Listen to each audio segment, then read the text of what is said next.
turabasuhuje mwese mukurikira ibiganiro by'Isano TV show, twizere ko mumeze neza cyane. Uyu ni wa mwanya mwiza tubageza amakuru abari kugenda avugwa hirya no hino kwisi. Perezida Paul Kagame yitabiriye inama yiga ku buryo bw'ishoramari rirengera ibidukikije, yayobowe n'umwami w'Ubwongereza Charles wa gatatu, ikaba yabereye muri Samoya.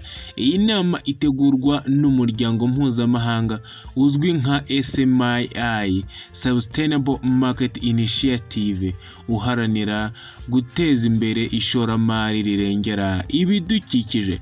Uyu muryango watangijwe na Charles wa gatatu mu mwaka w'ibihumbi 2020 ubwo yari mu nama ngarukamwaka y'ihuriro mpuzamahanga ry'ubukungu yabereye i Davos mu gihugu cy'Ubusuwisi. Icyo gihe yari akiri igikomangoma cy'Ubwongereza. Perezida Kagame na Charles wa gatatu bahuriye muri Samoya, aho bitabiriye inama y'abakuru b'ibihugu na za guverinoma y'umuryango wa Commonwealth w'ibihugu bikoresha ururimi rw'Icyongereza COGAM. Iyi nama yatangiye tariki ya 21 Ukwakira 2024, yaranzwe n'ibikorwa bigiye bitandukanye birimo ibiganiro byahuje urubyiruko rwo muri Commonwealth, ibyahuje ibihugu bito n'ibirwa, ibiganiro ku ntego zirambye n'ibiganiro ku burenganzira bw'abagore.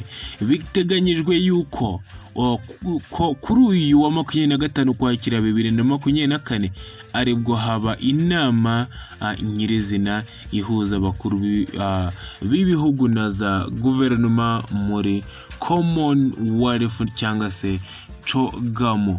Umuryango rero wa SMI ukaba naho wari uhabaye, aho uyu muryango nanone watangijwe n'umwami Charles wa gatatu mu mwaka wa 2020. Twababwiye Perezida Nana Akufo-Addo wagana n'abandi bakuru b'ibihugu bagiye batandukanye na za guverinoma bitabiriye iyi nama, nabo bari bahabaye, ubona ko ari ibintu byiza cyane. Ngibyo rero ibyaranze cyangwa se ibirikomeje kuvugwa mu nama irimo irayoborwa n'umwami Charles wa gatatu w'Ubwongereza, aho Perezida Paul Kagame nawe yayitabiriye. Mwakoze kubana natwe. Iyi ni Isano TV show. Ciao ciao.